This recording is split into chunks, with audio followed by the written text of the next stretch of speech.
Oi, boa tarde a todos. Vou começar me apresentando, que aí depois o Chico já se apresenta e ele vai começar a palestra em si e depois eu termino. Mas meu nome é André Maneiralana, eu sou biólogo e agora estou terminando o doutorado em ecologia lá no UFRJ e com um tema inclusive parecido, vou citar brevemente aqui durante a conversa, e também voluntário do Caminho da Mata Atlântica, né? E Então, Chico. E obrigado a todos pela presença. Já vi um monte de gente legal aí, conhecidos e não conhecidos. E agora o Chico se apresenta e ele já, se quiser, já começar e depois eu continuo.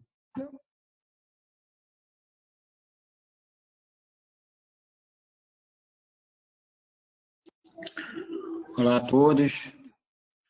Obrigado, Ingrid e Agnieszka, pelo convite aí. Para nós é muito bom estar falando com o pessoal da PUC. Eu sou geógrafo da PUC e trabalho com educação ambiental e sou um dos voluntários do Caminho Mata Atlântica. Eu atuo tanto no território fluminense quanto atualmente no território do litoral norte de São Paulo, onde é que eu presto consultoria para os trabalhos, aproveitando que eu trabalho com educação ambiental e uso público em parques, e vou tentando conciliar isso com a minha atividade voluntária do Caminho da Mata Atlântica. Atualmente, eu sou um dos responsáveis pela parte do engajamento de voluntários e da parte do engajamento da cadeia produtiva do turismo dentro do território fluminense do Caminho da Mata Atlântica. A gente vai falar agora aqui do Caminho da Mata Atlântica, para vocês saberem, a gente vai dividir a palestra eu e André. Eu vou falar inicialmente, e depois eu passo a palavra para o André, que vai falar mais, focar a questão da biodiversidade, e aí no final a gente abre as perguntas. Obrigado a todos pela presença. Minha primeira palestra online, assim, então talvez eu dê alguns furos assim, mas vamos tentando seguir nesse novo modelo aí. Da Ingrid, Agnieszka, por o convite aí. Então, o Caminho da Mata Atlântica, uma grande trilha, reconectando pessoas, florestas e áreas protegidas. O nosso lema, que vai estar no último slide, é as pessoas no coração da mata e a mata no coração das pessoas. Ou seja, a gente quer cada vez mais aproximar as pessoas da floresta, tornar possível que você chegue em unidade de conservação e a partir da unidade de conservação, e a partir de você estar na unidade de conservação, você cada vez mais você se conecte à natureza e você entenda, se aproxime de entender o que é estar com a natureza, como é que a natureza faz bem a sua vida. E antes de mais nada,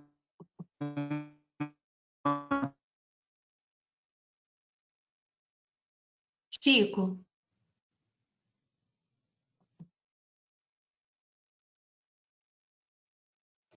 Chico, você me escuta?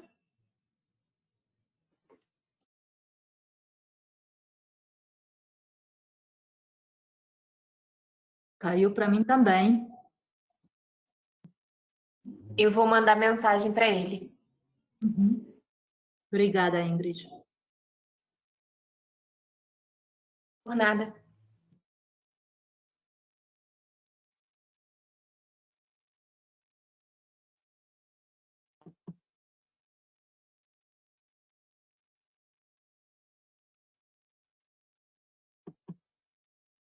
Chico, você me escuta? escuto, desligando a câmera, já aceitou. E agora você me escuta de novo, Ingrid? Tudo ok? Escutamos Agora sim, eu acho que agora vai ficar melhor. é bem melhor. Beleza. Sem câmera, então é isso. Passa aí, por favor, o slide, André, por favor. André?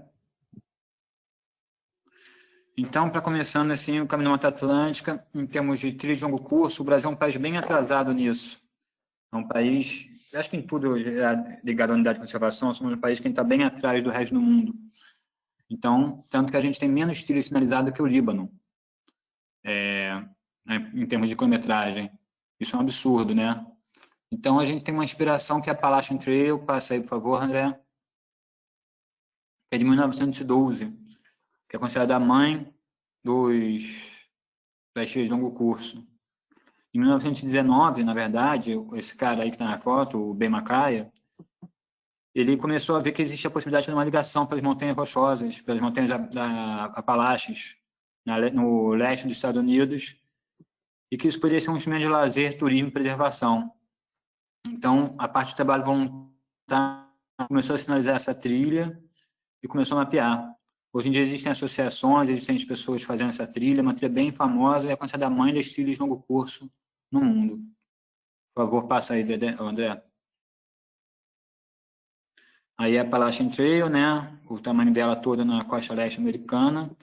É interessante notar que no início dela havia no início da trilha, né, em 1919, havia várias áreas desmatadas. E aí, ao longo da trilha, os próprios montanhistas, os próprios caminhantes, os próprios trilheiros começaram a pressionar para que essas áreas fossem florestadas. A partir das associações, com a própria verba delas, compraram algumas partes de terra.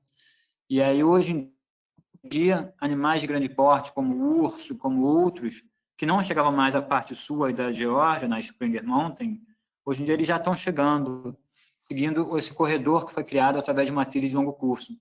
Então, esse começou em 1919 e que até hoje existe e é uma inspiração para o Caminho da Mata Atlântica. A trilha da Appalachian tem 3.500 quilômetros passando por 14 estados e aqui a gente, no Brasil, tem essa trilha que uma proposta dela é que seja mais de 4.000 quilômetros. Atualmente está em 4.200 quilômetros, mas a trilha é um organismo vivo. Então, ela vai cada vez que a gente vai chegando num local que ainda não está 100% implementada, ela vai mudando e com isso aumentando as quilometragens ou diminuindo, dependendo de onde passar. Mas atualmente ela está com cerca de 4.200 quilômetros no traçado atual, assim, por enquanto mapeado. Passa aí, André, por favor. Falando da Appalachian Trail, né, que eles são separados em 30 grupos voluntários. Nos Estados Unidos, eles contabilizam muitas horas de voluntariado, eles estão muito à frente da gente nisso. Passa aí, André.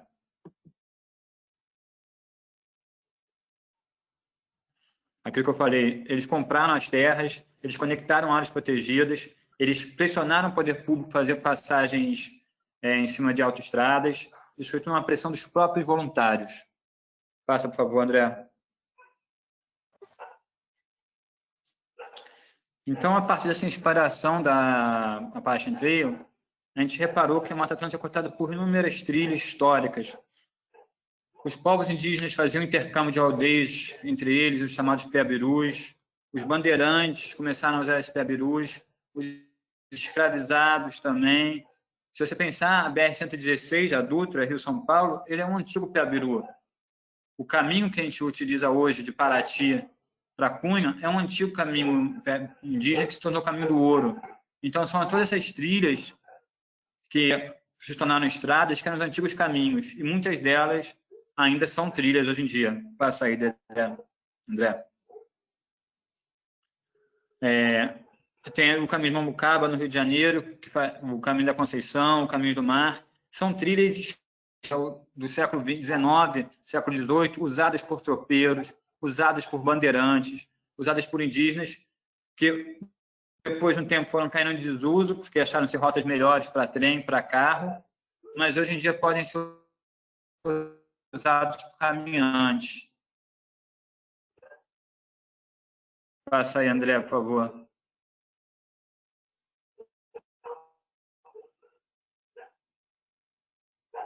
André? Tá. A única trilha que tem aberto o montanhismo no Brasil, assim, que foi uma trilha feita para o montanhismo, foi em 24, o caminho a travessia Petrópolis-Teresópolis. Ele foi pensado exatamente por um grupo de montanhistas querendo fazer essa atividade, já pensando na atividade de montanhismo. Pode passar, André, por favor.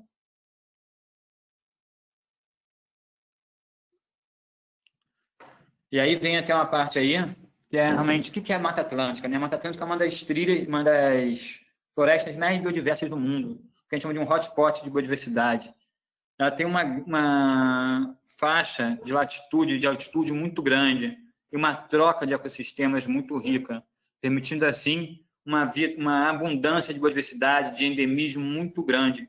E isso, onde é que está 70% da população brasileira e 80% do PIB brasileiro. E é exatamente porque aqui foi o território brasileiro que mais se desenvolveu, você tem uma grande fragmentação da Mata Atlântica.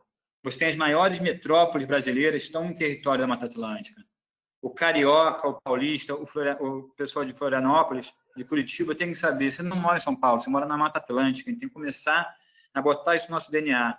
Nós somos cidadãos do território da Mata Atlântica, nós somos, e para exercer uma florestania, que é você exercer um trabalho junto, não só pensar nos seus entes humanos e sociais, mas pensar em todos os outros entes juntos. Como é que a gente consegue reconectar essa floresta? E essa é um dos objetivos do Caminho Mata Atlântica.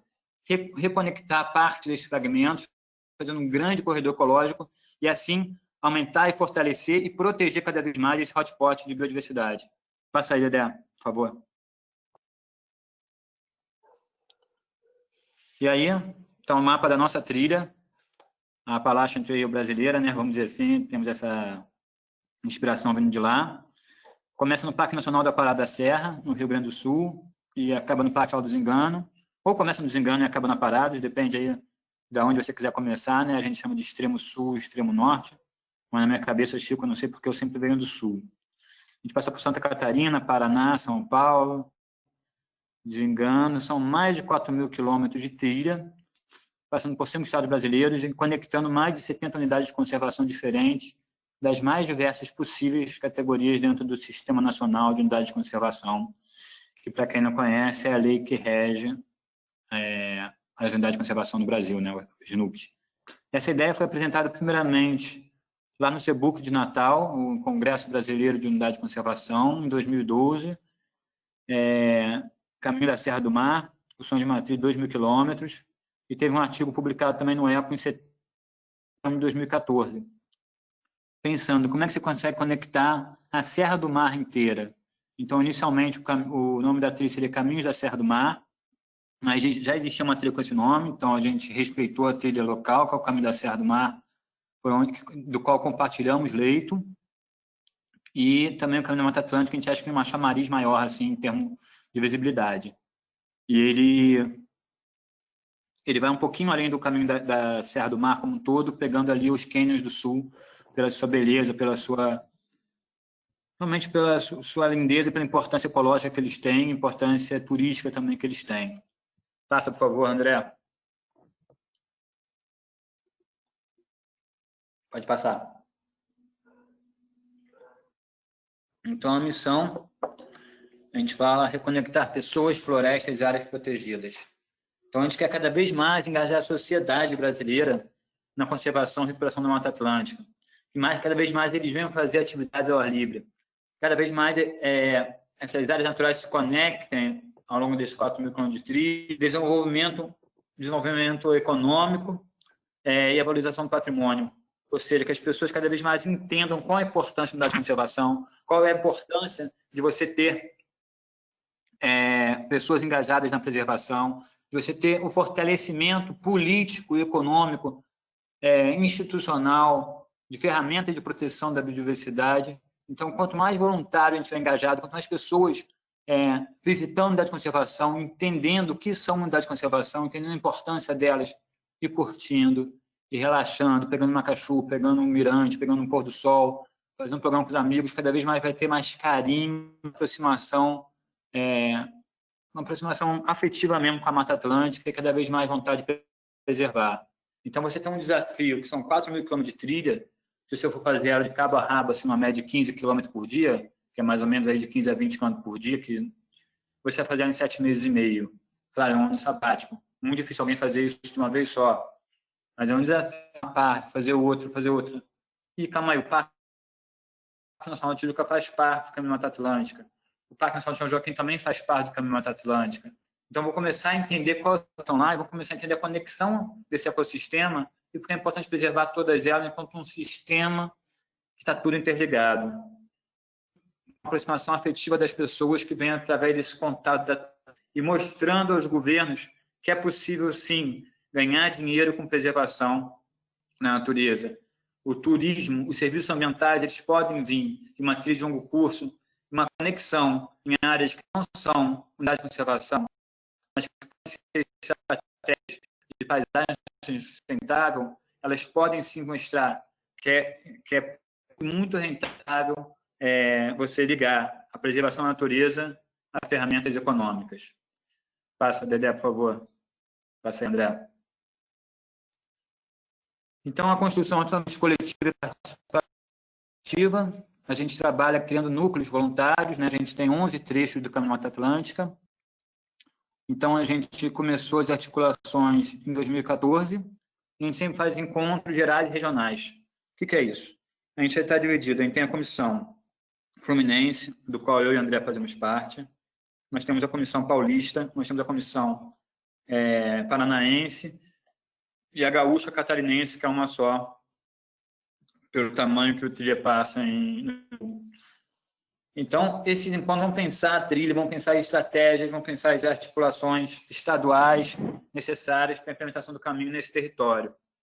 E aí vamos chegar aqui no Rio de Janeiro, no estado do Rio de Janeiro, a gente pode dividir a trilha no trecho Costa Verde, no trecho região metropolitana, no trecho Guanabara, Três Picos, e no trecho extremo norte, que vai de Friburgo até o Parque do Engano. Em cada um desses tem um núcleo de voluntariado local atuando. Em cada núcleo voluntário tem uma pessoa da região que encabeça esse núcleo de voluntariado local. E aí, a partir da conversa com as populações tradicionais, a partir da conversa com os guias de turismo, com os secretários de meio ambiente, com os secretários de turismo e com os moradores da área, nós vamos definindo melhor o traçado em nível local e colocando também aí quem vai entrar na cadeia produtiva, de que maneira, isso aí é através de uma discussão local a nível das pessoas do território. A trilha construída de maneira coletiva e participativa, e apesar de ser uma trilha macro nacional, sempre com a visão do território, do local. Então, a gente tem a Comissão Geral Nacional, temos as instâncias regionais, que eu falei para o Estado, e os locais, são esses 11 trechos do Caminho Mata Atlântica, dos quais 4 estão no Estado do Rio de Janeiro. Passa, André, por favor. Aí são os diversos parceiros que o Caminho Mata Atlântica já tem, o WWF Brasil, o ICMBio são parceiros oficiais, todos os institutos estaduais de meio ambiente são parceiros oficiais do Caminho da Mata Atlântica, a empresa de pesquisa agropecuária e extensão rural de Santa Catarina, enfim, uma diversas pessoas que a gente vai construindo coletivamente esse caminho e com o apoio desses parceiros. Passa, André.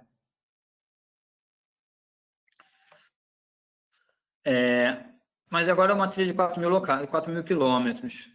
Então, a gente tem que pensar realmente em manter a identidade, a cultura de cada local, de cada trecho da Mata Atlântica, mas assim dar uma identidade também visual, e não só visual, uma identidade de características de traçado, características de cadeia produtiva, características de trabalho voluntário, criar uma unidade na comunicação mesmo de como é que o Caminho da Mata Atlântica se comunica ao longo desses 4.000 quilômetros. Então, por isso que a gente tem diretriz de sinalização, tem uma diretriz de escolha de traçado, para a gente pensar sempre na escolha de traçado que esteja num nível de médio para fácil, tentando evitar níveis difíceis de dificuldade, para que o caminho possa ser feito pela maior ampla gama de caminhantes possíveis, trabalhando sempre que os grupos locais, eles saibam que eles fazem parte de uma trilha de longo curso, 4.000 quilômetros, que isso é grande, mas que eles tenham a sua identidade local preservada, que eles tenham a característica local, e que a gente vai estar sempre respeitado e trabalhando em sinergia, e até fortalecendo a malha de trilhas que existe no entorno da Caminho Mata Atlântica em cada um dos locais. Passa, André, por favor.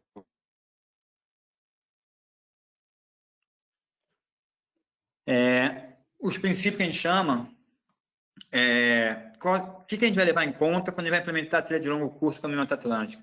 Se eu cheguei num trecho como Paraty, se eu cheguei num trecho como Extremo Norte, cheguei num trecho como Ilhabela, eu vou primeiro pensar qual a experiência que o turista vai ter nessa trilha, né? Então, ele vai ver um mirante, vai pegar uma cachoeira, vai para o território quilombola, ter uma experiência com diversidade social, um território caiçara. Ele vai estar sempre conversando com os locais. Então, não vou definir o traçado da Ponta Negra para Martim de Sá, por exemplo, sem falar com a população que mora na Ponta Negra, com a população que mora em Martim de Sá.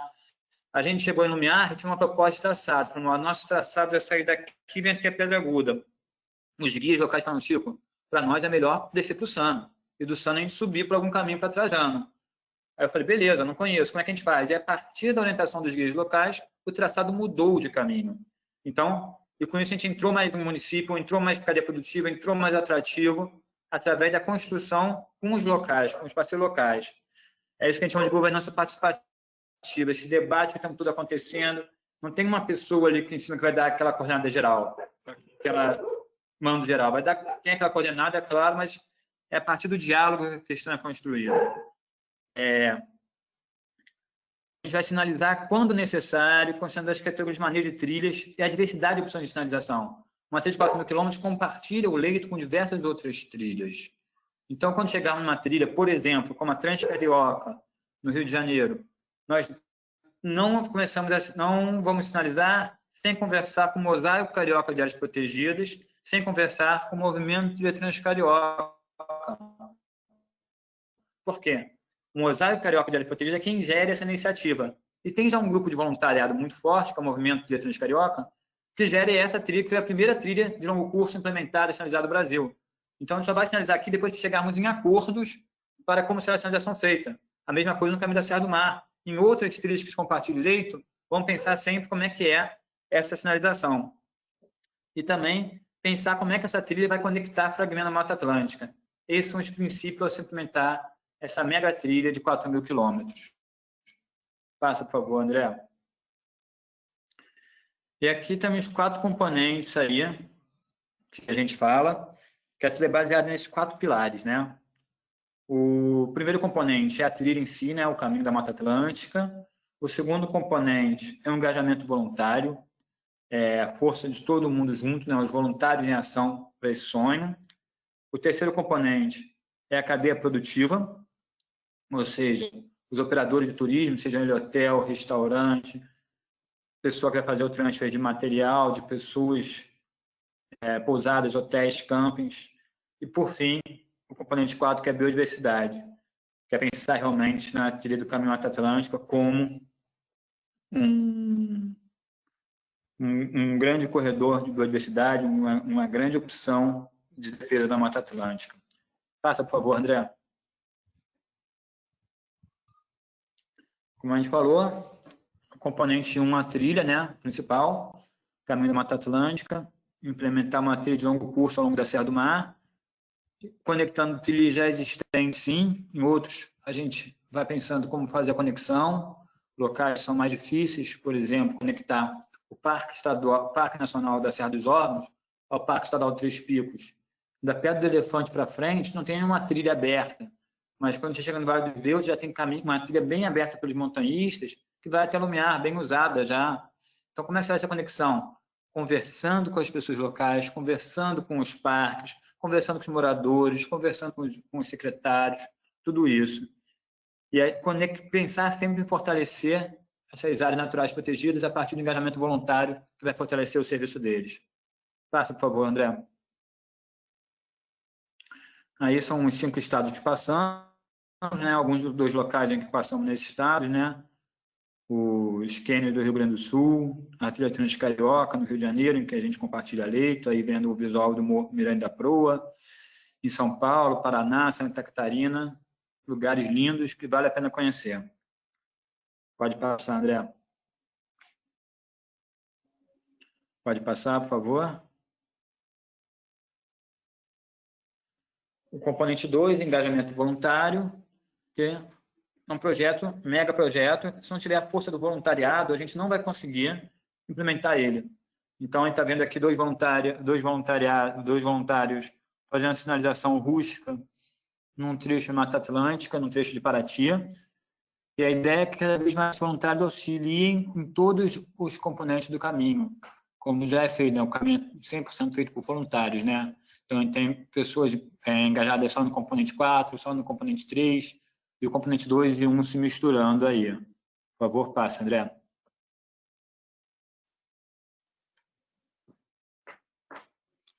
Então, aí, uma das maneiras que os voluntariados podem conhecer o caminho, podem se cadastrar através do website, que é o principal canal de comunicação, onde é que tem a nossa ficha de voluntariado para você preencher, onde é que tem informações sobre trilhas e unidade de conservação que passamos, tem a divulgação do mutirões, das ações dos núcleos locais, né, dos 11 núcleos locais, e compartilhamento de experiência para inspirar cada vez mais pessoas a caminharem pelo caminho do Mata Atlântica. Passa, André, por favor. Aí são alguns exemplos de oficina de mobilização, planejamento e capacitação, né? Que é como a gente chama os voluntários, mobiliza eles com a ideia, aí planeja o que vai fazer no território, né? Planeja com eles quais são as ações no território, qual o cronograma, para onde vai passar, e fazer uma capacitação de sinalização e manejo de trilha. Lembrando que quem quer fazer uma trilha de 4.000 quilômetros, não é só pintar seta em árvore, você tem que manejar a trilha, você tem que pensar na capacidade de uso daquela trilha, tem que conversar com a unidade de conservação, se é do interesse dela que passe uma trilha por ali, se está no planejamento dela isso, ou se ela prefere que vá por outro lado. A gente já mudou traçado por conta disso, conversando com a população local, ela foi para um lugar, a unidade de conservação foi por outro, aí entramos em debate, unidade de conservação, população local, e através do meio termo da parceria, chegamos no traçado que foi feito. Passe aí, por favor, André. Pode passar. São falar de manejo aí de mutirão que foram feitos, tudo isso. Por fim, o componente 3, cadeia produtiva, né? Que a gente fortalece iniciativas locais. Então, guia de turismo, pousada, camping, tudo isso são parceiros potenciais da Caminhada Atlântica. A gente tem uma parceria oficial com o Convention Bureau de Teresópolis, com o Convention Bureau de Macaé. Temos outras parcerias com o Convention Bureau também ao longo dos estados, que eu não sei dizer. Aqui no Rio, sei que são essas duas. Temos uma parceria com a EPAGRE, em Santa Catarina. Ou seja, aí a gente tem um formulário de cadastro só da cadeia produtiva, em que você, como guia de turismo, você, como pousadeiro, você, como possível restaurante ao longo do trecho da trilha, você pode se cadastrar e você vai estar no nosso site, vai estar divulgado no nosso site de forma gratuita, apenas oferecendo seu trabalho voluntário. Por exemplo, um guia de turismo pode oferecer e manter a sinalização feita. Um dono de pousada, por exemplo, pode oferecer desconto para quem deseja a Mata Atlântica. Um cara de restaurante pode, por exemplo, oferecer alimentação gratuita para um mutirão. E por aí vai. Passa, André, por favor. Pode passar. Aí são alguns dos produtos que nós temos, e a ideia é que a produção seja local, ou seja, que os próprios, num lugar que tenha gráfica, num lugar que tenha uma unidade de texto, nós já temos essas artes produzidas, aí a produção local vai gerar isso, vai vender isso, e a geração de renda fica para a comunidade e para o projeto, né? E quando eu falo para o projeto, é para a gente comprar material, para a gente comprar placa, para a gente manter o site funcionando, tudo isso, tá certo? Segue aí. Passa aí, André, por favor. Esse é o selo, né? Estabelecendo parceiro da Caminhada Atlântica. Esse selo botado fisicamente no estabelecimento, ou então botado no site. Eles são contactados normalmente pelos voluntários do núcleo local, né? Do Extremo Norte, Guanabara Três Picos, Metropolitana, Costa Verde, como eu falei. São ações já existentes, são ações que já são fortalecidas de pessoas que queiram somar com essa ideia de 4.000 quilômetros. Beleza? A gente tem uma parceria oficial com o Sebrae, em que a gente disponibiliza quem está no nosso contato com a gente, isso na região do Extremo Norte. Estamos tentando que essa parceria oficial com o Sebrae seja voltada para todo o resto do estado e, quem sabe, do Brasil. Tá certo? Não tem nenhuma contrapartida financeira por parte de estabelecimento parceiro. A contrapartida são essas questões de auxiliar nas atividades do projeto. Pode passar, André. Por fim, o componente 4, biodiversidade. E, nesse momento, eu vou passar a palavra para o André Moreira Lana, e é um dos que cabeça essa parte. Obrigado aí a todos aí, e depois a gente abre para perguntas no final. Oi, boa tarde a todos. Desculpe, já entrei aqui fazendo uma tossezinha, mas, mais uma vez, obrigado à Águia, à Ingrid, pelo convite. Eu acho que é uma oportunidade muito legal de estar falando aqui de sustentabilidade, né, que é trazer o homem, a conservação da biodiversidade para dentro aqui do CS Rio. Eu estou com a câmera ligada, não sei se eu mantenho desligado também, que o Chico está em área rural com internet ruim, mas se por enquanto deixo ligado, mas por favor avisem se preferirem que desligue para reduzir a velocidade, a internet aí. Esse último componente, que é o da biodiversidade, ele foi também o último a ser criado. Ele surgiu de uma ideia que eu comecei no início do meu doutorado, eu busquei financiamento para conseguir executar o meu projeto de pesquisa, e logo que a gente conseguiu um dinheiro, a gente criamos uma página no Facebook para poder divulgar o projeto, né? Como vários outros projetos fazem pelo país. Então, a gente colocou um nome meio parecido, Caminhos da Biodiversidade na Serra do Mar, alguma coisa assim. Gastamos um tempo criando essa página, e um dia depois, 2 dias depois, o Ernesto Viveiros de Castro entrou em contato e falou: André, você conhece o Caminho da Mata Atlântica? Ele, inclusive, chamava Caminhos da Serra do Mar e tal. Aí, nisso, a gente marcou uma conversa lá no Parque da Tijuca, enquanto ele ainda era gestor lá, e chegamos à conclusão que valeria a pena criar esse quarto componente. Então, além dos outros 3 que o Chico já explicou, a gente falou, vamos criar um já realmente focado na conservação das espécies ameaçadas e também da conectividade ao longo do corredor da Serra do Mar, né? Peraí, desculpa, como é que passa agora? Passei. Então, a Serra do Mar, o Chico já falou algumas questões, mas eu acho que tem outros que são interessantes de ressaltar agora, pensando especificamente na biodiversidade, né?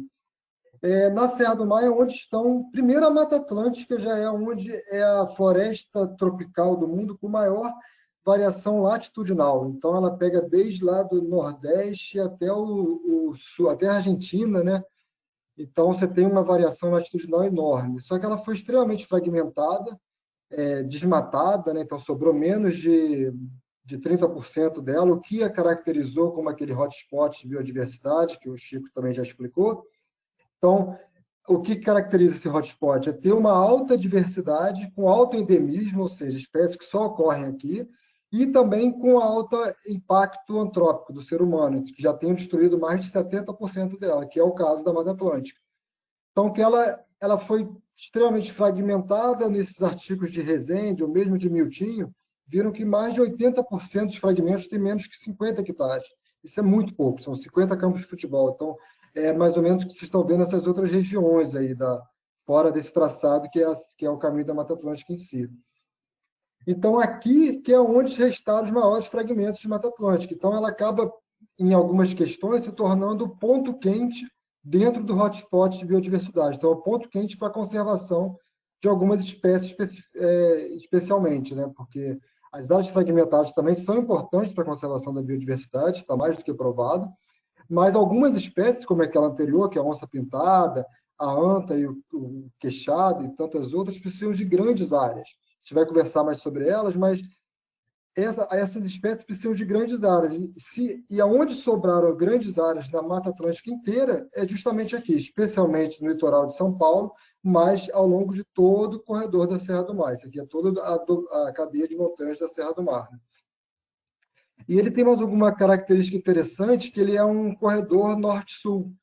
Então, ele tem um gradiente latitudinal aí, que vai desde aqui do Campos dos Goitacazes, né, do interior, ali, Santa Maria Madalena, no Parque Estadual do Desengano, até o sul do Brasil. Então, você sai desde Campos, que é um lugar quente, que mesmo que Santa Maria seja um pouquinho, por ser montanha, um pouquinho mais fresco, mas ele vai desde essa região mais quente até ao sul de Santa Catarina, e depois já encontra com a parte da Serra Geral com o litoral, né?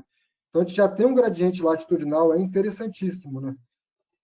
E isso, então, também disse que é uma cadeia de montanhas, então você também tem um gradiente altitudinal. Você sai desde o nível do mar e alguns pontos até mais de 2.200 metros, que é aqui justamente no Parque Estadual dos Três Picos, aqui no Rio, que é o ponto mais alto de toda a Serra do Mar.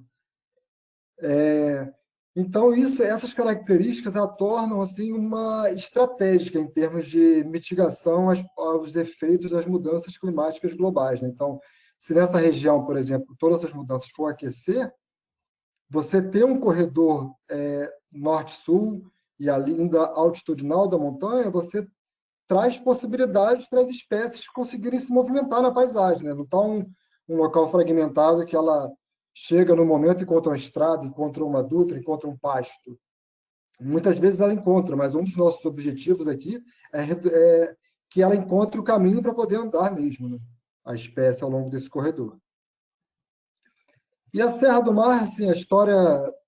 Desculpa, esses slides estão em outro padrão, porque a Ju não teve tempo de arrumar. Os outros são belíssimos, um dia esses daqui também ficarão tão bonitos quanto.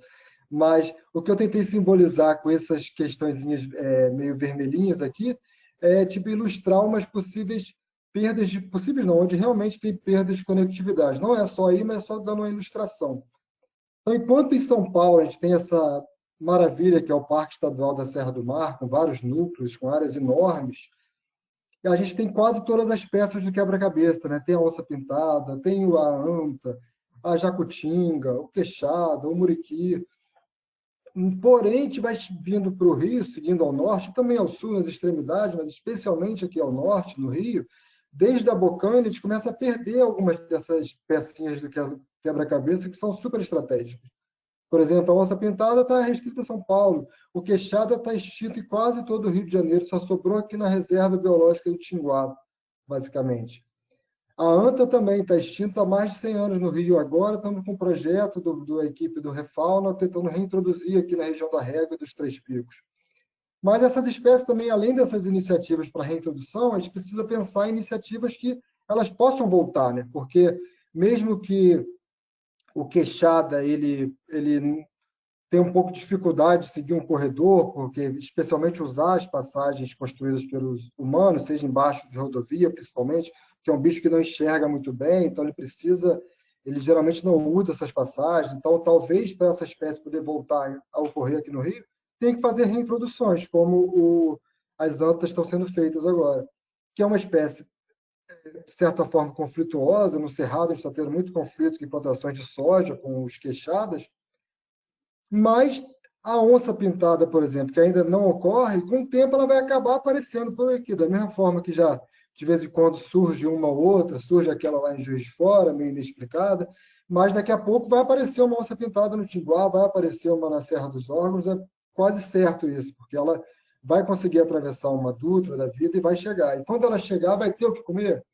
Ou vai ter que se alimentar de cateto, e a ausência do queixada, que é um dos principais itens alimentares dela, se ele não tiver, será que vai aumentar a chance dela predar um boi, criar um outro conflito? Então, assim, são várias questões que devem ser discutidas ao longo desse corredor inteiro da Serra do Mar. Não adianta a gente pensar uma coisa em um ponto, e isso serve para o monitoramento também, se a gente não consegue integrar e ter essa visão geral. Então, esse é um dos objetivos desse componente do Caminho da Mata Atlântica, integrar as iniciativas, integrar as espécies que ocorrem por aí. E falando em uma espécie com certo carinho, que o muriqui, por exemplo, ainda ocorre aqui no Rio. Isso aqui é o muriqui do Sul, essa carinha dele bonitinha. Essa foto, inclusive, foi tirada aqui no Parque Estadual dos Três Picos. Ele tem duas espécies de muriqui, para quem não sabe, essa muriqui do Norte, que é Espírito Santo, Bahia e Minas, e o muriqui do Sul, que o muriqui do Norte também ocorre no Rio, mas no dobramento aqui da Mantiqueira, em Itatiaia, e o muriqui do Sul, que é o grande cara da Serra do Mar. Você vê que a distribuição dele está completamente, assim, basicamente atrelada à Serra do Mar. Em alguns pontos fora, que ainda na Mantiqueira Paulista, que antes devia ser uma grande distribuição, mas com a perda ele sobrou basicamente na Serra do Mar. Inclusive, o extremo norte de distribuição dele é aqui no Parque Estadual do Desengano. Só que ela ainda ocorre aqui, não foi extinta igual o queixado, igual a anta, igual a onça-pintada, porém ela está isolada. Então, tem essa população de Desengano, tem a outra no Três Picos, aí você já tem uma outra no Parnaso, Tinguá. Então, cada unidade de conservação tem a sua população de muriquis, algumas até separadas, e não estão nem funcionando, de certa forma, em meta-população. Elas estão isoladas mesmo. E uma característica interessante dessa espécie, para quem não conhece, que é o maior primata das Américas, né, os muriquis, as duas espécies são criticamente em perigo, e tem uma característica legal que a fêmea, com 6 anos de idade, ela sai do grupo natal em busca de um novo grupo para poder se reproduzir.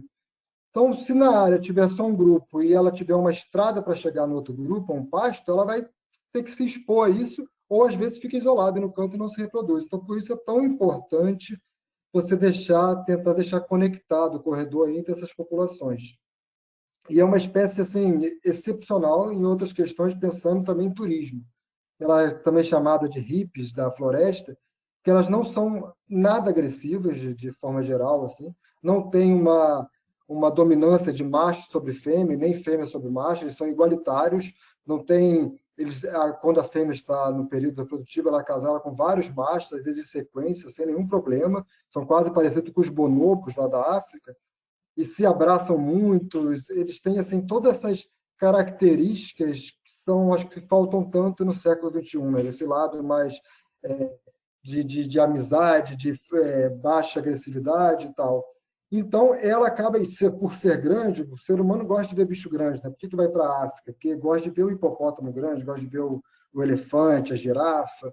E aqui ela é o maior primata, então ela tem todo esse potencial pensando, voltando para a trilha, né, no turismo. Então você consegue desenvolver questões relacionadas, por exemplo, à observação de primatas, que você gera renda também, você bota um guia local, você faz a pesquisa, porque para você conseguir observar, você tem que monitorar aquela população, e isso já vem sendo feito com o Muriqui do Norte em alguns lugares, e do Muriqui do Sul, basicamente, está no Carlos Botelho, onde o professor Taleb e agora, inclusive, na última semana, o gestor, o Pietro, conseguiu organizar, fizeram como se diz, fizeram a normativa, né, para o turismo de observação de primatas, especialmente o Muriqui, e essa é uma iniciativa que a gente busca incentivar ao longo do corredor. Por que não no Parnaso ter um turismo de observação, né, sensibilizar as pessoas para isso, entenderem o papel do muriqui como dispersor de sementes. Então, são várias coisas que podem caminhar juntas nessa grande trilha da Serra do Mar. E voltando um pouquinho para a Appalachian Trail, que é a trilha irmã, né, também na costa leste, também na costa atlântica, só que na América do Norte, e bem de uma história bem mais longa, né, décadas aí, aqui eu queria falar um pouquinho das pesquisas, que muitas pesquisas lá, elas usam exatamente a trilha e o dobramento, né, da cadeia de montanhas lá, no caso das Apalaches, para fazer essas pesquisas. Então, nesse segundo exemplo aqui, por exemplo, são com armadilhas fotográficas, com uma ciência cidadã, então eles fizeram um apoio lá, que distribuíram, e pessoas que já tinham, eu acho, e fizeram uns estudos de modelos de ocupação ao longo de toda a trilha. Então, você consegue entender a questão de expansão e retração de espécies ao longo desse corredor, né?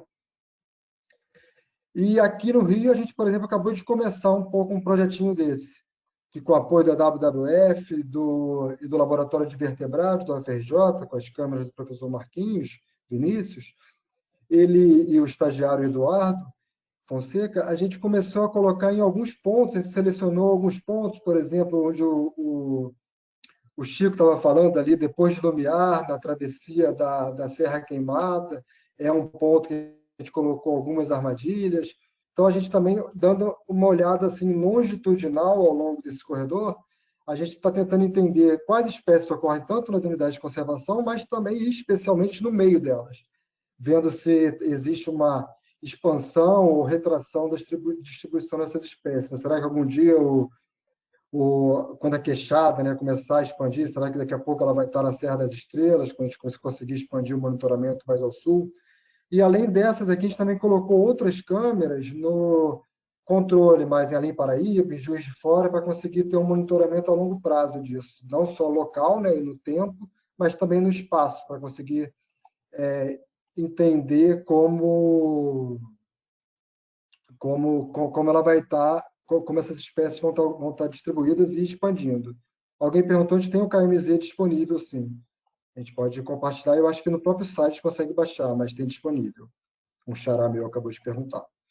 E exatamente entre esses dois parques estaduais, o Parque Estadual do Desengano, só voltando aqui para vocês relembrarem, o Desengano, que é o extremo norte da Serra do Mar, e o Parque Estadual dos Três Picos, aqui vizinho à Serra dos Órgãos, você vê que a região fragmentada, né, de Lumiar, do Sana, de Trajano de Moraes, então, exatamente entre essas duas unidades de conservação, e usando o muriqui, que ocorre nas duas, porém não no meio, ao que tudo indica, o Reginaldo Honorato, esse daqui da foto, sorridente, ele está terminando o mestrado dele profissional no Jardim Botânico do Rio, usando justamente esse programa desenvolvido pela equipe do Miltinho, lá de São Paulo, Miltinho Ribeiro, que esse LS Corridor, ele é baseado na espécie para entender por onde ela passa. Então, por exemplo, pode ser para qualquer espécie, mas no caso o Reginaldo usou o muriqui do sul.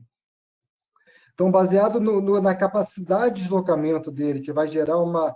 Quanto a matriz, a região, vai estar a fricção. Então, ele anda bem na floresta? Perfeitamente. E num eucaliptal? Anda bem também, se estiver grande. E um cafezal? Vai ali sofrendo. Um pasto? Vixe, já começa a sofrer bastante, está disponível para ser atacado por um cachorro, né?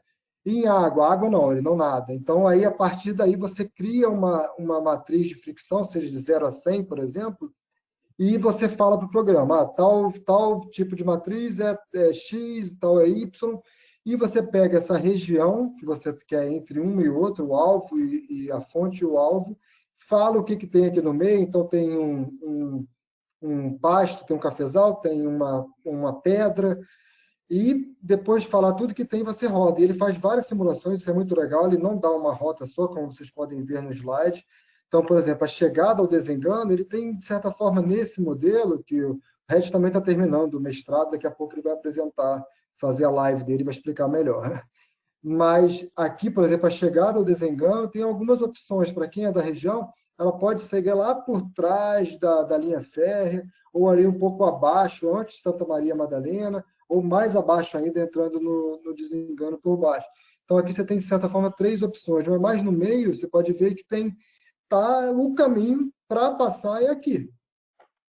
Então, não tem muito, dando exemplo aqui, já com a imagem de satélite, por exemplo, entre esses dois, você pode escolher entre um e outro, ou até restaurar esse meio aí, dessa primeira lacuna, né? Mas, por exemplo, esse mais abaixo, você vê que tem uma estrada aqui bem na extremidade inferior da imagem. Se você fizer uma passagem de fauna nessa parte mais à direita, que até parece, você às vezes em campo lá, você pode olhar e falar, tem uma mata de um lado, tem do outro, vamos fazer uma passagem de fauna, que pode ser bom, mas de forma alguma deixe de fazer a passagem nesse ponto. O que o Regis deixa, o legado dele é deixar a faca e o queijo na mão para quem quiser restabelecer a conexão ao longo do corredor da Serra do Mar, aqui no extremo norte.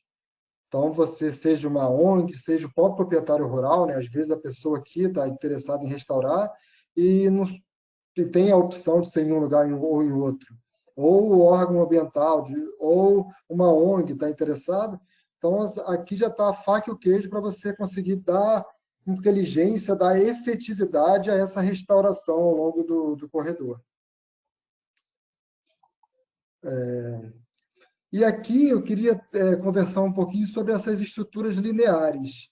E aqui, por exemplo, é uma foto da rodovia Dutra, que liga o São Paulo ao Rio de Janeiro, as 2 maiores cidades do país, talvez uma das principais rodovias da América Latina, né?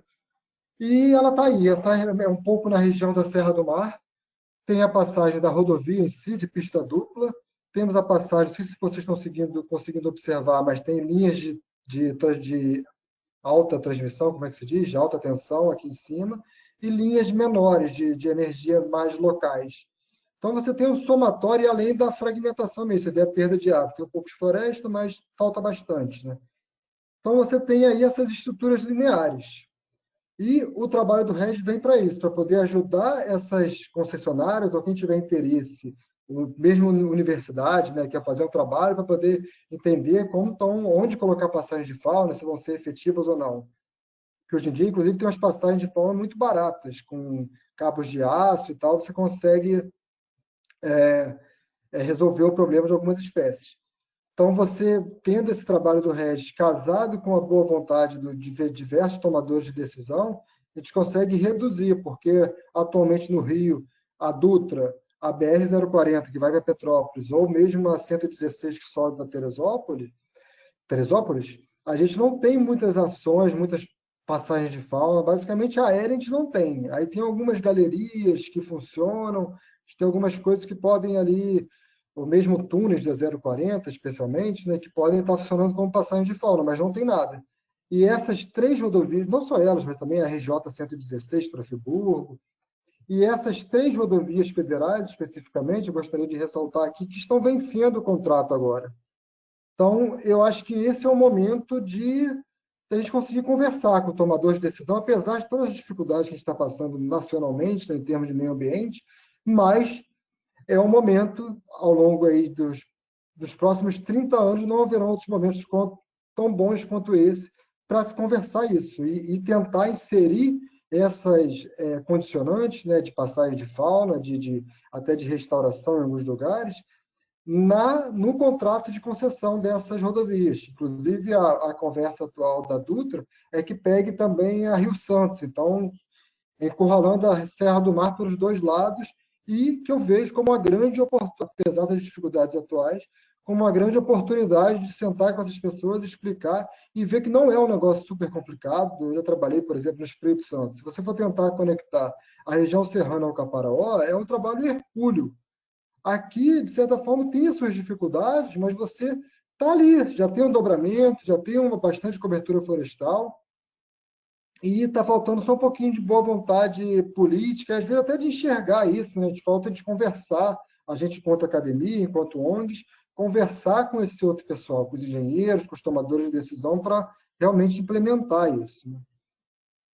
E outra vertente é a ciência cidadã, que ela vai desde do próprio caminhante em si, observatórios de aves, que atualmente a gente está fazendo em parceria com a Fiocruz, que é uma instituição de excelência, né, que tem esse aplicativo Sigel. Quem ainda não usa, eu sugiro que baixem, que passem a usar, porque é um aplicativo excelente, feito especialmente para monitorar a questão de doenças. Então, por exemplo, foi tão falado na época da febre amarela, né, que os bugios são os sentinelas, então eles começam a morrer antes mesmo da gente, então a gente consegue mapear, adiantar a vacinação do ser humano naquela região. Então, mas não só para bicho morto, você pode registrar o que quiser. O lobo-guará, que você viu em qualquer lugar, a ave, qualquer animal que você encontrar pelo caminho, vivo ou morto, ou moribundo, o que for, você pode registrar que isso entra para o banco do CIGEL, que é não só nacional, mas mundial, né? Você pode ir em qualquer lugar, na Antártica e tal. Mas aqui no Caminho da Mata Atlântica, a nossa parceria foi no sentido de criar um polígono ao redor da Serra do Mar, então todas as informações que são registradas ali, elas também são compartilhadas com o Caminho da Mata Atlântica, então a gente começa a caminhar nesse sentido. A gente até espera futuramente ter um aplicativo próprio do Caminho da Mata Atlântica que tenha todas essas questões que o Chico explicou, né? Tanto de navegação, então você saber onde está, para onde vai a trilha, da pousada, qual a distância até a próxima pousada, até, quem sabe, o cardápio do próximo restaurante, horário, contato da pousada, contato de emergência, inclusive para unificar em um só, que esse processo também seja feito no próprio aplicativo do Caminho da Mata Atlântica. Mas, com certeza, continuará integrado essa base do CIGEL junto com a Fiocruz. Então, quem não baixou ainda, sugiro que baixe esse aplicativo, que é excelente. E conversando um pouco em relação ao ganho de escala, porque eu mostrei, a gente está fazendo esse trabalhinho aqui entre o Três Picos do Desengano, tem um outro pessoal, por exemplo, o Instituto Manacá, o pessoal do IPEC, lá em São Paulo e Paraná, também fazendo um trabalho belíssimo, já bastante adiantado, bastante coisa, o pessoal da Cátia Ferraz, o professor Taleb com os muriquis, o Felipe Brandão em Paraty com os muriquis, e tantas outras iniciativas aqui no Rio também, né? Serra dos Órgãos, Bocaina, várias outras iniciativas que estão acontecendo ao longo desse corredor, que já aconteceram, que podem voltar a acontecer. E nossa intenção é criar esses núcleos locais para poder, não só de voluntários, mas também de pesquisadores, né? Quem sabe alertar futuros trabalhos de iniciação, de mestrado, doutorado, pós-doc, que às vezes você vai lá e vai pesquisar o pequeno mamífero na região de Trajano de Moraes, mas se você tiver um pouco, quem sabe, se atrelar ao corredor da biodiversidade da Serra do Mar, atrelar todas essas questões, você pode ganhar até potencial de publicação e ainda uma integração, buscar uma efetividade dos resultados, desdobramentos dessas pesquisas, né? E também buscando, e com essa integração, a gente consegue entender melhor ao longo de todo esse corredor. Então, acho que não somos nós que estamos querendo botar câmeras ao longo do corredor inteiro, mas sim integrar as diferentes iniciativas que já existem, incentivar a ciência cidadã e para conseguir entender aí a longo prazo, né? Como é que estão essas espécies, ela está realmente expandindo, a onça-pintada está conseguindo voltar, chegar na Bocaina, chega até o Cunhambebe ou não chega, consegue atravessar a Dutra ou não. Então, acho que só vai acontecer com a integração mesmo ao longo desse corredor, né? E que a gente consiga também justificar a expansão e criação, até a criação de novas unidades de conservação, como foi aqui no Rio a Serra da Estrela, né, na subida 040, foi exatamente isso, para conectar o corredor da Serra do Mar, né? O próprio Cunhambebe também, o Parque Estadual do Cunhambebe, no decreto de criação dele, está lá falando que ia conectar o maciço da Bocaina com o maciço do Tinguá. E, infelizmente, ele para um pouco antes. Ele ele fica essa lacuna ali e não consegue realmente conectar um ao outro. Mas essas coisas precisam ser conectadas, a gente precisa conversar sobre isso. E quando a gente começou esse componente biodiversidade, foi, como eu disse no início do meu doutorado, não vou entrar no meu doutorado aqui agora, mas ele foi um pouco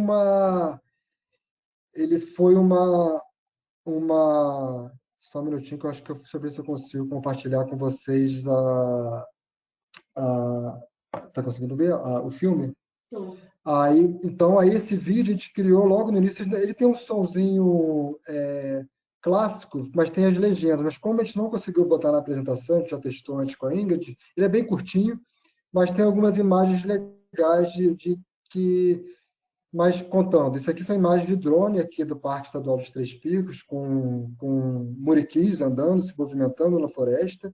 Isso aqui com armadilhas fotográficas no dossel, que eu instalei com o apoio do meu irmão, João Lana. E então a gente começou na época, eram até 3.000 quilômetros, que a gente fez esse vídeo para poder divulgar esse novo componente, né, que a gente estava criando, e também mostrar essas imagens. Então, como eu disse, as imagens foram feitas no meu doutorado. Eu não fiz ele ao longo do corredor da Serra do Mar, eu fiz como se fosse um corte transversal, ali na região da Reserva Ecológica de Guapiaçu e Parque Estadual dos Três Picos. Eu saí desde 100 e poucos metros de altitude até 1.400 metros, quase o topo da serra, para entender justamente num lugar que não tem nenhuma barreira, como essas espécies. O macuco, ele prefere ficar em qualquer lugar ou ele prefere, pelo visto, ficar mais ou menos a 400 metros de altitude? O porco, ele está mais ou menos também, qual a região que ele prefere? O que a gente conseguiu ver é que essa região intermediária da montanha, que é onde estão a maior parte da biodiversidade, onde estão os maiores valores de densidade dessas espécies. Então, também é mais um argumento na hora de construir uma passagem de fauna, né? Na hora que for lá conversar com a concessão da Dutra, da subida de Teresópolis, às vezes pode falar, olha, pode até construir em qualquer lugar a passagem de fauna, mas nesse ponto identificado pelo LS Corridor do RES e nessa altitude também parece ser mais efetivo. Então, por favor, não deixe de construir nesses lugares. Aí o Muriqui de novo, com imagem de drone, lá também no Três Picos. Não tem a musiquinha, mas só voltar para a apresentação, só um minutinho. Não teve a musiquinha, mas eu acho que vocês conseguiram pegar aí, conseguiram ver algumas imagens que não estavam aparecendo os bichos em si, né? E já chegando um pouco na parte final, a gente queria convidar todos aqui presentes que se cadastrem como voluntários, mesmo que não achem que vão fazer essa trilha maluca de 4.000 quilômetros, mas às vezes você está caminhando perto da sua cidade e você pode contribuir de outra forma, mesmo quem não tem capacidade, não tem condições atualmente de caminhar, pode contribuir de outras formas de voluntariado. Então, a gente tem dentro do site essa parte para se cadastrar, explicar que tipo de atividade que você pode contribuir. Então, às vezes você é um cineasta e pode contribuir dando fazendo um vídeo, né? Tem de diversas formas que você pode contribuir. Então, e a partir do momento que você se cadastra, você recebe e-mails de coisas que acontecem em relação ao que você se predispôs se marcou ali do que você tem interesse, né? Então é isso, eu acho que a nossa grande lema e ideia do caminho da Mata Atlântica em si é esse, é de trazer as pessoas para o coração da mata, então reaproximar essa população mundial do século XXI, das áreas naturais, e trazer a mata para o coração das pessoas, né? Para as pessoas de forma geral, não só ficar pregando para convertidos, né? Mas para trazer todo mundo mesmo, a sociedade, para entender o que quer dizer quando o político diz que não vai marcar mais nenhuma unidade de conservação.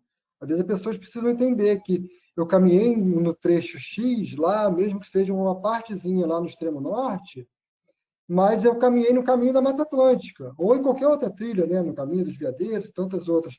E mesmo que alguma coisa vai impactar isso lá no outra ponta, você sensibiliza essas pessoas, você traz elas e elas se tornam ali mais voluntárias, mais apegadas a isso e sensíveis às questões ambientais, né? A gente não conversou muito sobre isso aqui, mas são diversos os benefícios da aproximação das áreas verdes, né? Especialmente, inclusive nesse momento de quarentena, tem que levar as pessoas para a janela, olhar o passarinho e ir no momento normal, ir para a mata mesmo, que isso está mais do que provado, que isso reduz níveis de estresse, isso reduz vários transtornos, depressão, e além do exercício físico em si, né? Então é isso. Aí está o nosso site em si, a nossa rede social do Instagram. Siga a gente, participe e, mais uma vez, obrigado ao CS Rio como um todo, para poder falar um pouco desse projeto, que eu acho que tem, de certa forma, tudo a ver, né? A gente está falando de sustentabilidade, conservação, e a PUC em si também, né? Uma universidade super aberta, que está aí num lugar estratégico, a trilha Transcarioca, inclusive, passa praticamente dentro do campus da PUC. Então, é isso, buscamos um grande convite, eu acho que o nosso grande objetivo hoje foi fazer um grande convite, chamar pessoas para contribuírem da forma que acharem que podem contribuir, seja com modelagem, ou plantando árvore, ou restaurando o próprio sítio, ou botando uma câmera trap no seu sítio, que integre isso ao banco de dados geral. E é isso. Então, agora, muito obrigado, eu encerro aqui a fala, e acho que começa o momento de um debate mais geral. André, Chico, muito obrigada pela apresentação maravilhosa, muito inspiradora, bem interessante. Eu gostei também, o Chico falando no início que nós somos todos cidadãos de Mata Atlântica, vou lembrar isso. Bom, gostaria de abrir para perguntas, para observações. É só falar.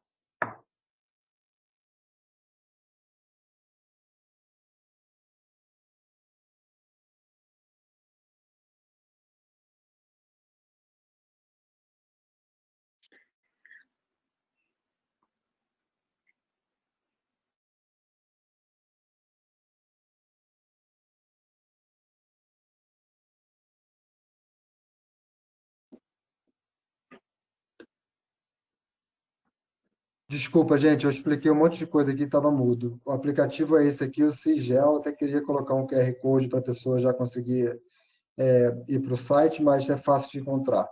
Ele está nas lojas de aplicativo aí. Excelente, sugiro que tenham ele sempre no celular, não só quando forem fazer caminhadas, mas, como eu disse, em qualquer momento. Às vezes está na rua, se encontra um mico morto, atropelado, vivo, qualquer coisa já abastece esse grande banco de dados da Fiocruz, que serve para fazer ciência, serve para proteger a biodiversidade. Uhum. Bom, aproveitando, eu gostaria de perguntar, na verdade, pedir, se você puder explicar um pouco mais como foi o processo de engajamento dentro da ciência cidadã. Esse processo, desculpa, acho que o Chico pode me complementar depois, mas esse processo ele está ainda caminhando. A gente quer, na verdade, avançar bastante nesse tópico ainda, mas ele vai nessa forma de divulgando as possíveis plataformas, e o que a gente espera com o tempo é com o engajamento que essas pessoas consigam, por exemplo, com o caminho já funcionando, com o aplicativo, a gente colocando para registrar, mas não só para registrar, não é só isso, não são coletores de dados. Eu não sou especialista no assunto, eu acho que quem quiser também está aberto para conversar sobre isso, não sei se a Kika está aí, que está super interessada, mas a gente está começando isso. As pessoas também, eu como trabalho com armadilhas fotográficas e tenho os videozinhos, as pessoas vêm falar eu tenho um sítio, queria comprar uma câmera, acaba que a gente vai conversando, e também observadores de aves. Então é um processo com uma roda que está girando. Estamos buscando ainda aprofundar nisso, ainda não estamos, não é uma coisa que está lá na frente, mas está buscando por esse engajamento geral da comunidade, da sociedade de forma geral. Se o Chico quiser complementar, acho que o Chico o mesmo Ernesto, que está presente aí também, o Chico é uma referência aí em educação ambiental e tal, acho que seria legal ouvi-lo também. Boa tarde, boa noite a todos novamente. O engajamento da ciência cidadã está muito por você começar a mostrar e sensibilizar as pessoas para qual é o objetivo final do Caminho Mata Atlântica, esse objetivo de conseguir que as pessoas cada vez mais entendam que são moradores da Mata Atlântica, são cidadãos da Mata Atlântica, né, desculpa, e dessa maneira como é que eles podem cada vez mais se engajar para preservar essa parte que faz parte da casa deles. Então você começa mostrando para eles que a Mata Atlântica é a casa deles, que eles são parte da Mata Atlântica, e começa a mostrar essa possibilidade deles terem essa relação afetiva. A partir de vão querer começar a criar uma vontade de estar cada vez mais voluntária. A partir do momento que você entende que você faz parte desse processo, você quer estar junto. E a ciência cidadã entra nisso. Você percebe que você pode ter várias outras maneiras de voluntário.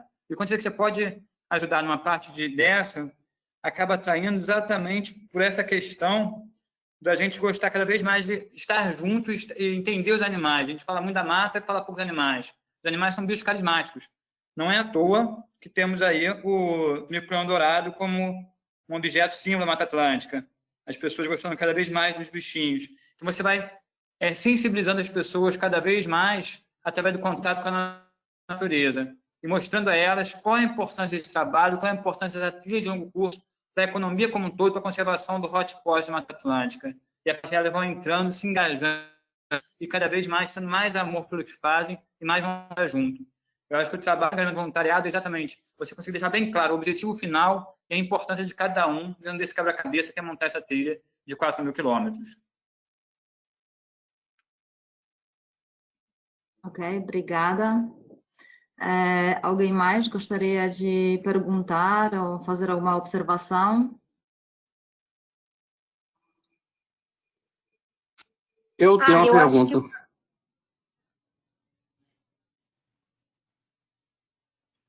Pode falar. Tá. Boa tarde, né? Sou o Carlos Eduardo Grelli, professor do FRJ. Faço parte do componente biodiversidade, então vou fazer uma pergunta mais para o Chico. Né? Prazer, Chico. O Caminho é uma grande iniciativa e eu queria assim, um exercício rápido. Né? Eu queria a tua opinião, você já está há um tempo no Caminho, como que você vê o Caminho daqui a 5 anos? Né? E eu tenho algumas preocupações. Uma delas é se der muito certo, se a gente vai ter que ter um cálculo de capacidade de suporte, ou se você acha que isso não é necessário. E outro desafio é a questão das zoonoses. Né? Como que lidar com as zoonoses, né, nesse território tão vasto e tão complexo? Né? Assim, é um desafio, porque ao mesmo tempo que a gente quer atrair as pessoas, né, a gente tem que saber para onde vai atrair essas pessoas, para não aumentar o risco de zoonose. Começaram a pensar nisso? Então, como eu vejo o Caminho daqui a 5 anos? Eu vejo que a gente está, no momento, está num momento de grande retrocesso das agendas ambientais pelos governos como um todo, né? Dos 5 estados que passam pelo federal também. Então, mas eu vejo cada vez mais um engajamento da população nessa questão. Eu vejo o Caminho cada vez mais sendo divulgado. Saímos no New York Times agora, por exemplo. Isso é uma grande divulgação que nós tivemos. Então, eu vejo e as trilhas de longo curso como todo no Brasil estão cada vez mais sendo divulgadas, sendo chamadas. Então, eu vejo cada vez mais tendo um público maior. Um público maior para isso significa cada vez mais você tendo pessoas interessadas, pessoas sendo voluntariadas para isso. Então, eu vejo a gente daqui a 5 anos com uma capacidade muito maior de conseguir fazer os objetivos todos da Mata Atlântica. Eu vejo a trilha cada vez mais sendo estruturada, as unidades de conservação cada vez mais sendo beneficiadas por isso, que são voluntariados, que vão estar entendendo, vão estar divulgando a conservação e vão estar pressionando como cidadão por políticas que fortaleçam os mosaicos, fortaleçam as conexões. Então, essa é uma perspectiva que eu vejo como um todo de um curso do Brasil. Eu vejo a gente mais fortalecido, eu vejo assim, o caminho já consolidado, com seus 4.000 quilômetros, podendo ser feito, com 90% dele sinalizado, com traçado já definido, com os 11 núcleos locais bem consolidados, bem trabalhados. Atualmente, a gente não tem os 11 núcleos locais voluntariados bem consolidados, bem trabalhados, faltam alguns pontos. Então, eu vejo que essas seriam as questões para daqui a 5 anos. A questão da zoonose animal já não é muito a minha área, né? Mas eu deixaria essa resposta para o Andela Ana, que não é muito a minha área, a área mais do campeão de biodiversidade. Mas, realmente, sempre em contato com a natureza, tem um risco de adquirir alguma doença ou levar alguma doença para a floresta. Isso faz parte de um risco inerente, mas eu acho que isso é uma questão, primeiro, que é uma coisa meio íntima, né? Não tão grande, do que o contato que tem com animais domésticos no entorno é maior. E ao se fazer o corredor florestal, no meu ver, você, ao mesmo tempo que você pode migrar alguma doença que tem de um lado para o outro, você também fortalece a genética deles, né? Você com certeza sabe mais do que outro sobre isso. Então, com isso também diminui, aumenta das populações a longo prazo das zoonoses. Mas eu deixo aí para o André falar sobre esse ponto. Eu espero que tenha respondido sobre os 5 anos.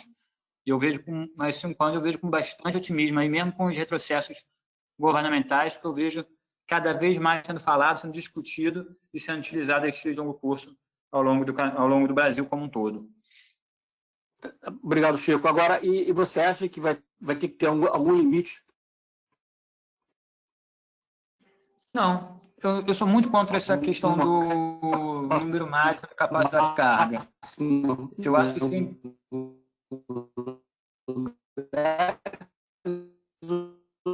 Alô, calma aí, tem alguém falando que eu não estou...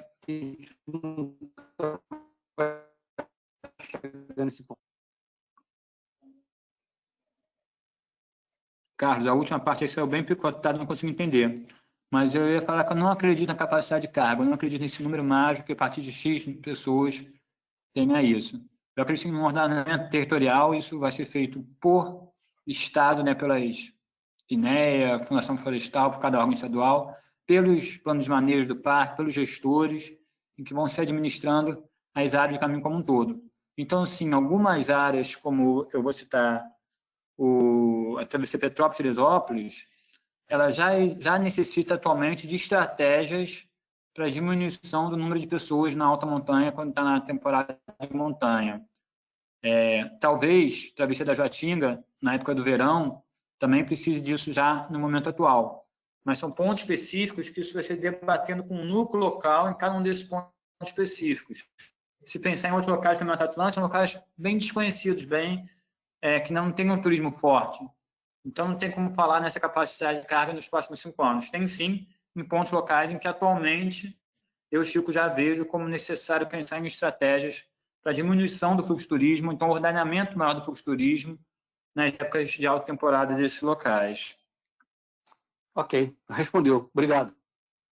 Eu só comentar algumas questões pontuais. Eu também acho que o caminho em si, eu não vejo nos próximos tempos um limite, porque eu acho que isso pode ser feito, como o Chico disse, em questões pontuais, né? Então, são áreas mais sensíveis, por exemplo, a travessia Petrópolis-Teresópolis já tem o seu limite ali.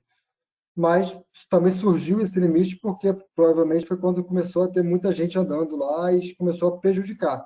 Eu acho que isso vai se adaptando com o tempo, conforme aumenta a demanda e nos chega uma possível capacidade de suporte. Então, eu acho que não é uma questão do caminho inteiro, mas questões pontuais. Em relação às zoonoses, eu acho que, assim, porque, por exemplo, na época da febre amarela, pensava-se que, então, se colocando a culpa no macaco, então, aonde tem o corredor, a doença vai correr. E essas foram as grandes críticas também lá atrás, né, do Simbala, falando que poderia ser caminho para fogo, o corredor de biodiversidade, ser caminho para doenças, mas o que a febre amarela não mostrou bem isso. E eu acho que a grande questão, não sei se a Márcia Chaves está aí, que queira comentar algo, mas eu acho que a grande questão é essa nossa mega população mundial, né? Somos quase, se não me engano, já em 8 bilhões, né? E como reduzir isso? Eu acho que o que eu comentei lá no Parque Estadual Carlos Botelho, em São Paulo, essa semana eles fizeram uma segunda reunião para poder criar uma portaria para regulamentar o turismo de observação de primatas, e uma das questões lá era que obrigue o visitante a ter a vacina da febre amarela. Então, esse pessoal aí que não gosta muito de vacina, eu acho que esse pessoal, de certa forma, deve ser desincentivado a ficar, especialmente em momentos de surto, né? Mas praticamente em todos os momentos, e tendo contato com os macacos e tal, tem que ter a vacina. Tem vacina disponível, tem que tomar, porque eu acho que para reduzir a possível transmissão dessa superpopulação desse macaco humano, né? Que para esses outros macacos e todas as outras espécies da floresta. E a outra questão que... Não, acho que era só isso. E tem uma pergunta aqui, já que eu estou falando, da Bianca. Gostaria de perguntar como foi feito o trabalho na avaliação de áreas prioritárias para corredores. Teve a participação da comunidade local? Então, o Chico estava explicando quando ele é uma construção coletiva, né? Então, por exemplo, quando você vai conversar com os guias, vai conversar com o morador local, vai conversar também, ver o que o Reg está achando lá na modelagem. Então, assim, o que o Reg está achando lá não tem opinião humana, mas só que tem o que o macaco, onde ele gosta de andar. O guia dá a opinião dele enquanto prestador de serviço, tem seus interesses. O cara local também dá a sua opinião. Então, a gente vai num coletivo para definir aonde vai passar, especialmente a trilha. O corredor está um pouco espacialmente explícito, né? Ele está no dobramento da Serra do Mar. Isso foi coisa que estava aí antes de todo mundo, então a floresta sobrou ali por ser mais úmido, por ter todas essas características, e ali é que ele tem que passar. Mas, às vezes, alguns pontos especiais, seja da trilha ou mesmo da restauração, né? Nesses pontos, por exemplo, no norte do estado do Rio, aí sim, é uma conversa coletiva e participativa, sim, assim como várias outras questões dentro do caminho da Mata Atlântica foram feitas, né? E, só fechando aqui, eu também sou otimista, apesar de todos os pesares, eu sou bastante otimista, eu acho que trilhas acredito piamente no potencial de trilhas como promotoras da conectividade, especialmente em pontos onde tem perda de conectividade, né? Não vejo problema nenhum a gente ir em Teresópolis, por exemplo, e caminhar lá no Vale dos Frades, sabendo que o corredor está passando muito bem entre a Régua e o Três Picos. Então, pode caminhar, vai lá na região rural, que é ótimo, conhecer, ter outro tipo de experiência, né? Ter esse Brasil rural, que é lindo. Mas nos pontos onde há perda de conectividade mesmo do corredor, como é o caso entre o Desengano dos Três Picos, entre o Tinguá e o Cunhamebe, eu acredito piamente que os dois têm que caminhar juntos, assim como ocorre lá na Appalachian Trail, lá nos Estados Unidos, que as pessoas consigam caminhar e sentir o calor do sol no momento que está fora da mata, né, que está andando dentro de um pasto, e se sensibilizarem para isso e moverem o que for possível, né? Seja comprando terra para restaurar, como é lá nos Estados Unidos fazem muito, ou mesmo aqui, convencendo o gestor, convencendo o poder público a criar unidade de conservação, convencendo o proprietário rural a restaurar aquela área de alguma forma. Não precisa plantar floresta necessariamente, mas às vezes você pode fazer um sistema agroflorestal ali no meio, que você gera renda, você traz o visitante também para conhecer o que é uma agrofloresta na Mata Atlântica. Então, acho que os potenciais são diversos aí, e eu sigo muito otimista aí nessa parceria de trilha e o corredor.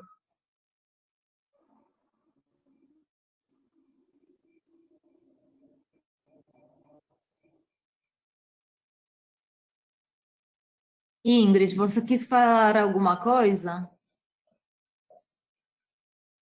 Não, Aga, era só para indicar que tinha uma pergunta no chat, mas o André já respondeu.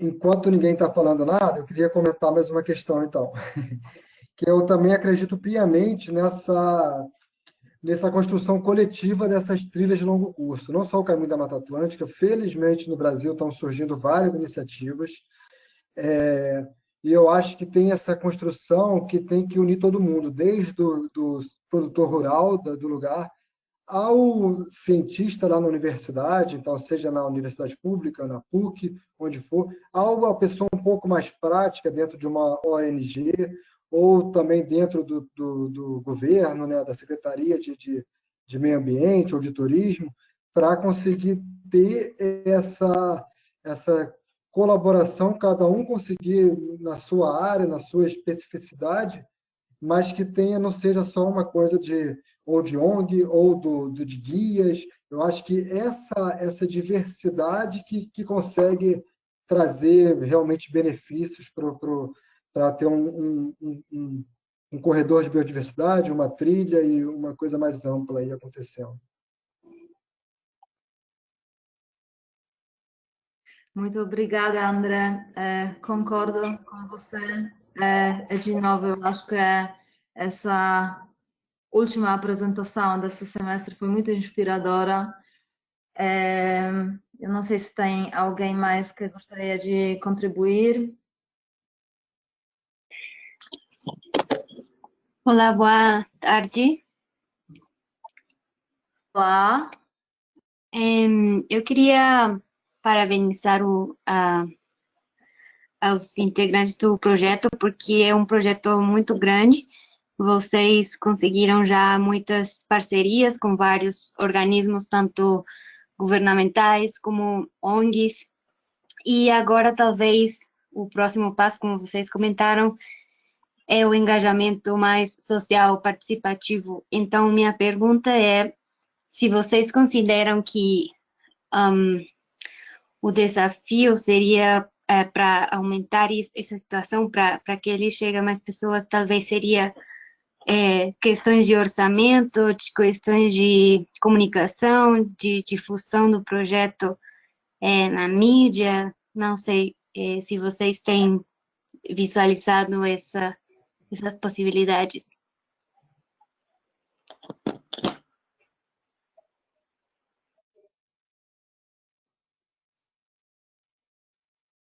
Chico, eu acho ótimo para responder essa questão, mas eu acho que é tudo isso que você disse. A gente está, por enquanto, com muita boa vontade de voluntários, com muita boa vontade de diferentes atores que estão aí trabalhando por isso, mas ainda falta basicamente tudo. Falta dinheiro, falta ainda uma maior divulgação mesmo na mídia. É extremamente importante te levar isso para as pessoas entenderem, as pessoas se interessarem, e que eu acho que uma coisa vai casando com a outra também, né? A partir do momento que o pessoal sabe o que eles podem começar a apoiar, não só financeiramente, mas também, seja fazendo, como eu disse, um cineasta fazendo um vídeo, um cantor fazendo uma música.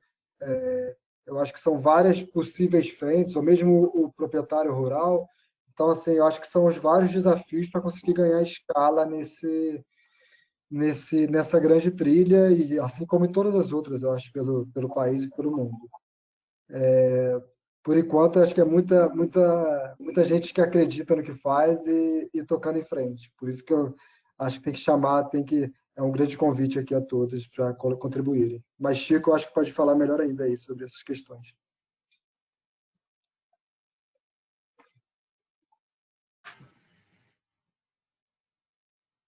Obrigada.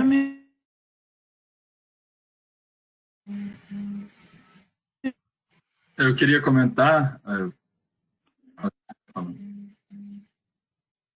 Desculpa, eu fiquei. Na hora que ela falou caiu aqui, cortou, não entendi a pergunta.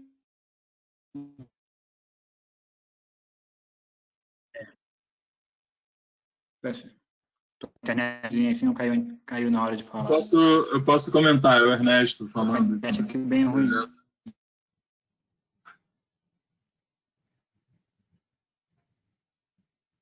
Alguém me ouve? Sim, vai lá, Ernesto. Oi. Bem, eu sou o Ernesto Ribeiro de Castro, também estou envolvido no projeto desde o começo, né? E aí, reforçando o que o André colocou em relação ao engajamento, é um projeto que é uma grande colaboração, né? Uma rede, na verdade. A gente não tem uma instituição que é a proponente. A gente teve vários apoios dos órgãos gestores, do WWF, das federações de montanhismo, mas fundamentalmente são apoios institucionais e logísticos, né? Mas mesmo assim a gente já teve mais de 40 oficinas realizadas, discussões de trajeto em prefeituras, em parques, em comunidades. Então, existe já um grande engajamento e os mutirões voluntários já sinalizaram mais de 500 quilômetros dos 4.000 quilômetros da trilha. Então, esse é um movimento que está em evolução.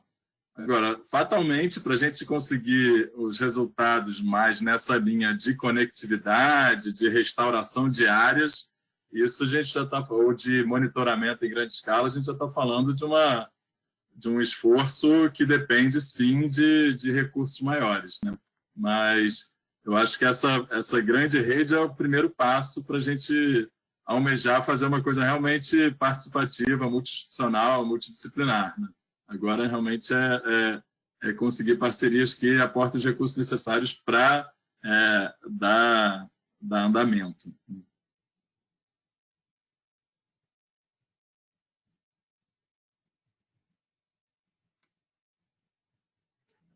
Eu não sei se alguém mais quer falar alguma coisa, eu queria só fazer uma provocação aí ao pessoal do CS Rio.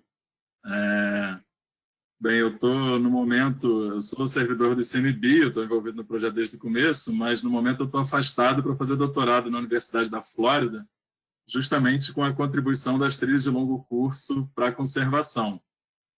E eu queria provocar o pessoal do IES, do CS Rio, para a gente pensar em análises aí ao longo do caminho da Mata Atlântica, dessa questão de áreas prioritárias para conservação, de oportunidades de conservação, e bem na linha do trabalho que você já vem desenvolvendo, mas incorporar a questão do ecoturismo como uma das variáveis nessas análises, né? Então, vou procurar vocês aí para a gente conversar depois e tentar colaborar aí dentro aqui do meu grupo na Universidade da Flórida e o IES. Por favor, faça isso, nós sempre estamos dispostos para a colaboração. Essa é uma das nossas linhas de pesquisa, é também linha de atuação atual, então, por favor, se sinta convidado para colaborarmos mais no futuro sobre esse tópico. Ok, obrigado, Agnes. Obrigada a você. Mais alguma contribuição, observação, pergunta?